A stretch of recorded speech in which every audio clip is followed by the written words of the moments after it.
Tuning into the online broadcast network, AFTERBUZZ TV. Over 20 million weekly downloads in over 150 countries, and your number one source for after-show entertainment.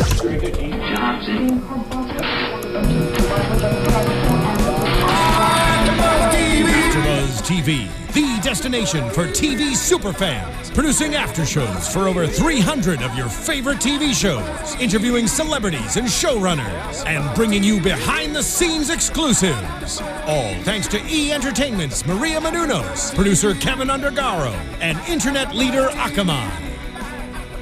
Now, let the buzz begin! Hi everyone, I am Marielou Mandl, and thank you for joining us for today's AfterBuzz TV coverage of Outlander. We're on episode 12 of season 1, Lallybroch. So before we get into covering the episode, make sure you do follow us, subscribe to AfterBuzz TV on YouTube. Also look us up on iTunes and SoundCloud. You can find me on all social media at Marielou Mandl, and I love to chat with you. So let me know what you think about this show and any of the other shows that we may cover. I will chat with you. You can follow along with us, or you can interact with me on Twitter. I've got my Twitter open right now, hashtag #ABTVOutlander. So let me know if you've got any opinions. So this episode, from what I understand, I haven't read the book, so I am watching as a new viewer, but I have started, because of suggestion a few weeks ago, started listening to the audiobook, so I haven't quite caught up with the show yet, but I love it. The woman who is the narrator, Davina Porter, is fantastic. So thank you so much for suggesting that. I'm really, really enjoying it. I can't wait till I catch up. But I think it will be a really good thing for me once this season's over to have something to fulfill my Outlander need, because, you know, we're going to need that, of course. So this was Lallybroch, and it's a really big thing for Jamie. This is his whole arc has been aiming at getting back home. This is his home.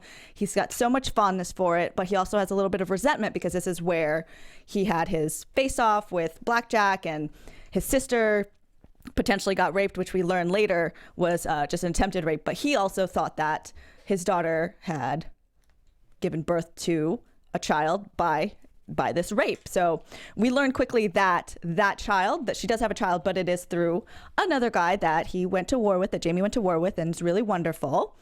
So it's not as bad as we think. But Jamie does come in guns blazing and upset that this little kid that he thinks is Blackjack's is named after him. So Lallybroch, the production designer, John Gary Steele, had found Mid-Hope Castle to be this place. Now, they're very aware that the fans are super fans. People who are fans of the book already have it in their head of what they want these places to look like. So they do keep that in mind. And they said they went through a lot of research trying to find all of their locations, because there's only so many historical buildings that are still available to shoot in. A lot of them have restrictions where they can't have live fire, things like that. So they found Mid-Hope Castle, and when they found it, they said it looked really fabulous from far away. As they were coming up to it, they're like, great, this is the place. This is definitely where we want Lallybroch to be. But it was a fixer-upper, so they had to do a lot of refurbishing. They changed out a lot of the doors and windows, the floors, lots of sweeping of dirt.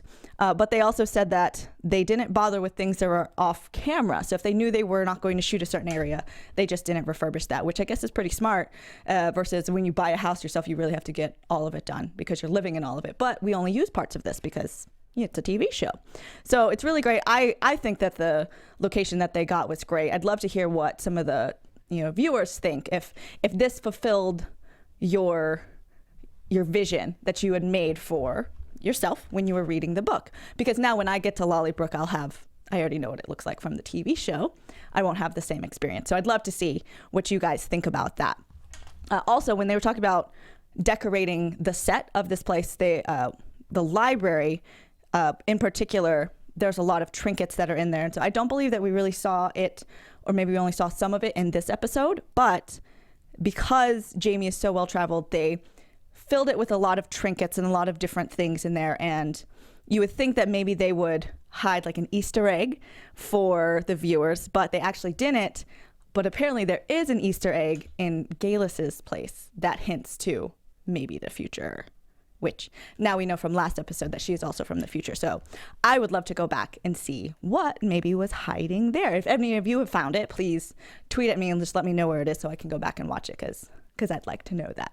I love time travel stuff. Back to the Future is my favorite movie, so that's the big appeal for this show for me is the time travel.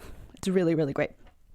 So we also go into a lot of Jamie's fondness for his childhood home, as most people have with their childhood home, that it means a lot to them. So it's really great seeing him interact with the location, and you see his memories. Like, this actor is amazing, and when he's in the Laird's room specifically, and he's like going through and he's like, this was always a secret, and I wasn't allowed to come in here, and I just came in so I could grab my dad's sword and like hold it for a little bit because I wasn't allowed to be in there. Like, it's really, really endearing, and I think a lot of people could relate with that, and it really fleshes out the character for me a lot. But the location also gives him a lot of bad memories, because this is where the things went down with Blackjack, with his, when Jamie was trying to protect his land.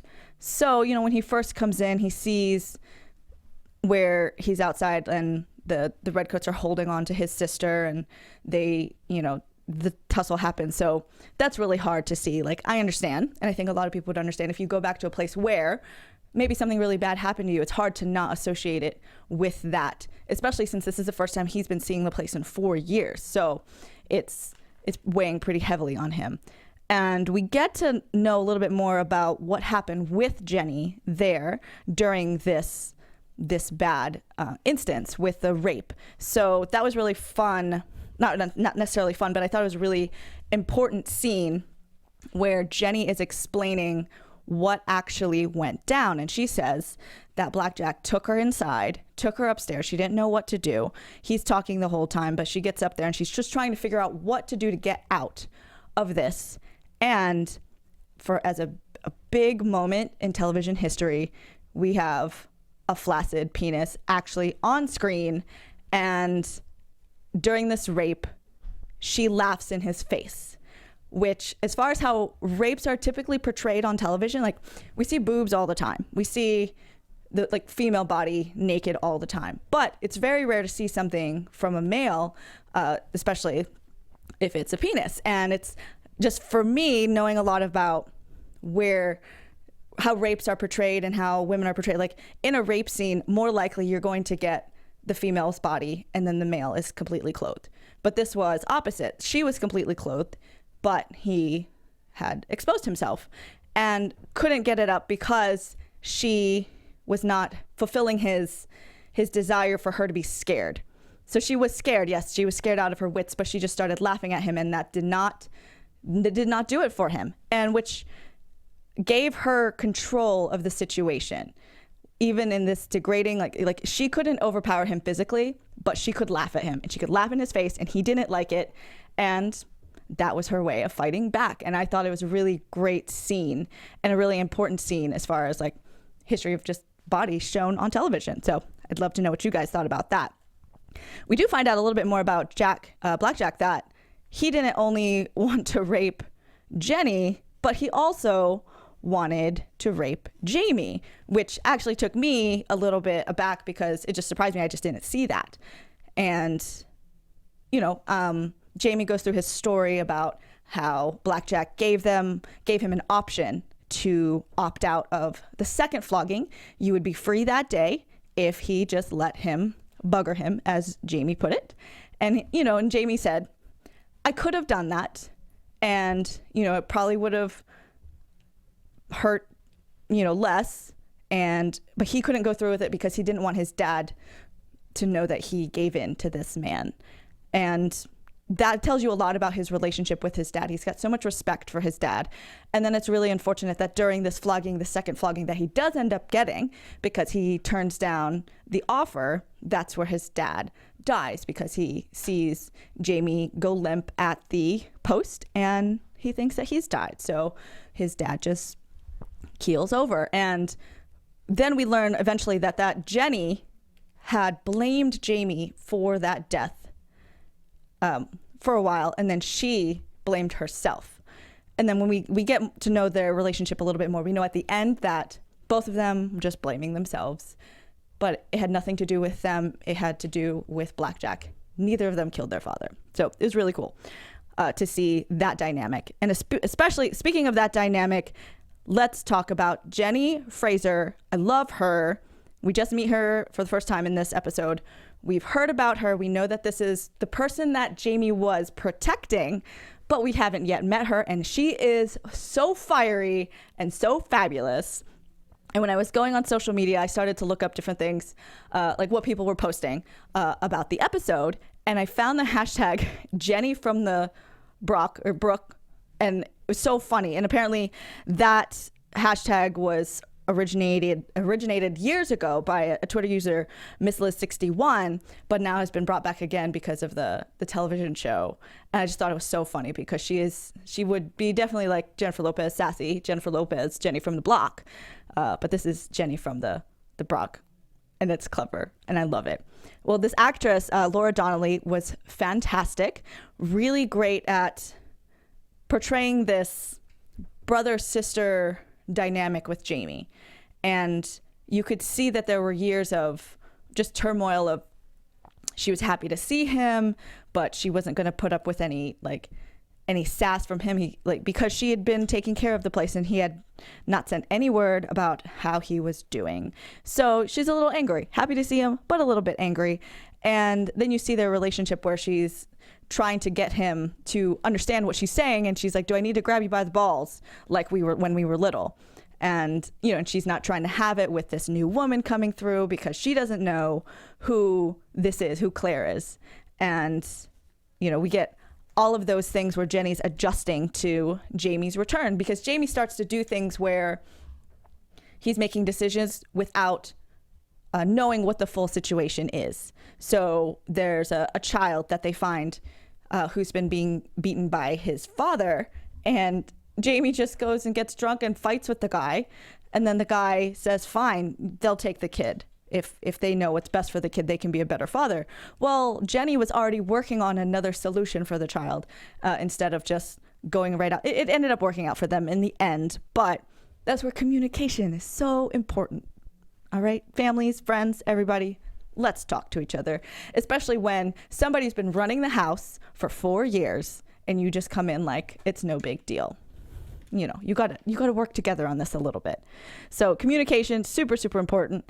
And we get to see a little bit or get to know a little bit more about Jenny's softer side when Claire is going through and looking at different paintings that are in the house. And then we see a painting that has Jenny holding a bird, like young Jenny. And Claire's talking to Jenny's husband. And we learn that Jenny is the one that patched him up when he had his leg taken during the war. And I don't know, it was a really funny moment when he says, he's like, you married her because she took care of you. And he said, do you think I really had a choice in that matter? And that just tells you so much about Jenny, and that he is on board with her, because I liked seeing their interactions with Jenny and her husband, because she's definitely the one in charge, and he's there, like he's backing her up, like they are a pair, they are taking care of each other, and he's super proud to be her husband. So that's fabulous. Super, super fabulous. We also have Claire, of course, our main character. I liked seeing her adjusting to everything in this, because we start the episode with Jamie asking about airplanes, because they're still on their journey to Lallybroch, and we hear them talking about airplanes, and he's like, how do they stay up in the air, things like that. And I would just love to hear, like, to see into Jamie's mind of, okay, this woman that I love is from 200 years in the future. Like, you can't even fathom what are the things that are possible in that realm. So as he's hearing different things, like I loved seeing their interactions like that, when he would ask about, I think he asked about an elephant at some point. He's like, you've seen an elephant, or you've been in the sky. It must be like God's view of the world. So that's really fun. And then, of course, Claire adjusting to the fact that Jamie can't doesn't want to be talked down to in front of his servants or his family. So he pulls her aside and he's like, listen, you can't do this. And I think that's really interesting thing for a lot of relationships is, you don't have to put people down in front of other people that are supposed to respect them, because that might undermine their authority. But hey, talk to them if they're being a little whack, like tell them to simmer down. So I'm glad that they have each other, and I'm very excited to see how that relationship will grow. And I mean, especially when she pulls him out of the bed and she just like rips him out of the bed. She's like, oh, great. I've got your attention now. Fantastic. And, and then she tells him what's what. And as Claire will do, you can't stop her. You can't stop Claire. I love her. But it is a lot about the compromise, because she realizes what the scenario is. And, he says to her, like, hey, this is my place and this is my time. Like, this is how things are here. So I'm not trying to make you my slave lady, but we got to work together a little bit of compromise. And then there's Claire and Jenny, them adjusting to each other. Very, very strange, because Jenny has been running this house for 4 years without another woman there. And now that Jamie, I guess, that Claire would have a higher authority to her, like this is now her home because it's Jamie's home, things are going to change. But I do think that they're going to be able to find some common ground eventually. So maybe not right away. And of course, these guys are always getting into trouble. So there's a mill at Lallybroch, and it's broken because Jamie's hungover. He's eating a piece of bread and he's like, it tastes like there's pebbles in it. He's like, well, we have to mill the stuff by hand. So he goes and fixes it and just jumps into the water, and it's super, super cold. But then we've got pregnant Jenny running up to Claire, and Claire's like, you didn't have to chase after us. Like, it's not that big a deal. And she's like, no, actually it is. And then we see a bunch of the redcoats coming up. So Jamie has not been pardoned yet, and he's still in danger. So the girls sit on Jamie's clothes that are out in the field that's next to where they're at. And these guys, of course, for tension, of course, this guy who's one of the redcoats is like, oh, your mill is broken. Let me check it out. And, Jenny tells one of the other guys, like, hey, you should call him back. He doesn't know what he's talking about. He's like, no, actually, he's like a mill expert. And luckily, Jamie's under the water. He figures out whatever's stuck and then dislodges it. And then the mill starts working. And then the guys leave. But it's, of course, all of that tension that, maybe wasn't necessary. But it's good television. It's definitely good television. And then we've got our big, big cliffhanger at the end where Claire comes out. She wakes up like she's had like a wonderful time. She's like, oh, I feel like I'm at home. I feel like I'm adjusting. And then, she wakes up. Jamie's not in bed. And she goes out and there's a bunch of guys who have him at gunpoint. Dun, dun, dun. Cliffhanger for next week. They're always going to get into more trouble here on Outlander, of course. But I really loved this scene at the end of the episode with Jenny and Jamie, where they kind of reconcile their differences because there was an adjustment period of them being back in each other's world, and all of the resentment that was kind of built up. Like, Jamie had thought forever that she had raised Blackjack's bastard child, and then Jenny, was feeling that she was partially responsible for their father's death and that he was responsible for the father's death. There's just so much problems, and they just needed to talk it out. But the scene was really wonderful, and both of the actors did it fantastically. And that graveyard was really beautiful, which I don't always feel about graveyards, but we're in Scotland. Everything's gorgeous. Everything's gorgeous. So that is the episode. I'll give you some of my predictions. How about we do that? And now, your AFTERBUZZ TV predictions. So, of course, I wonder if that's what was playing as Claire fell through the rocks, like spaceship noise. But for my predictions, because that's all we're getting today, Jenny and Claire are going to eventually find some common ground, but I don't think it'll happen immediately. But because Claire is a medical person, I think something's going to happen with Jenny's baby that's going to force Claire and Jenny to become closer. Also, as far as the cliffhanger goes, I feel like we're going to have a lot of that stuff. And I know with this episode that I read in the book, or I haven't read in the book yet, but I read an article that mentioned that this chapter in the book was a little bit of a lull in action. So they supplemented with a bunch of flashbacks in the television show to work with that, which I thought was really, really great. Ronald D. Moore is the showrunner. He was also showrunner for Battlestar Galactica.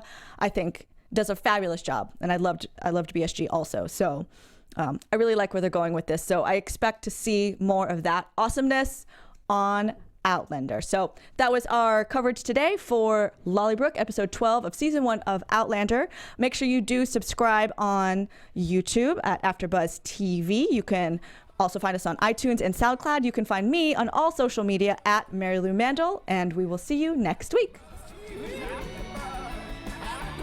From executive producers Maria Menounos, Kevin Undergaro, Phil Svitek, and the entire AfterBuzz TV staff, we would like to thank you for listening to the AfterBuzz TV network.